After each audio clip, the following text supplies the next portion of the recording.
3x square. তাহলে এখানে যদি বলা হয় x স্কয়ার এর কোএফিসিয়েন্ট কি, কোএফিসিয়েন্ট যাকে বলা হয় সহগ বাংলাতে, তার অ্যান্সারটা হবে 3।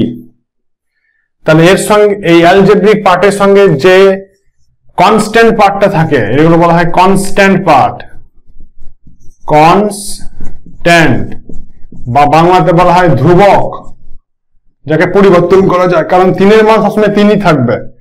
তাহলে এই ধ্রুবক পদটাকে বলা হয় কনস্ট্যান্ট টার্ম। তাহলে এটা হচ্ছে কনস্ট্যান্ট বা ধ্রুবক, আর এই এক্স স্কয়ারটা হচ্ছে চলরাশি,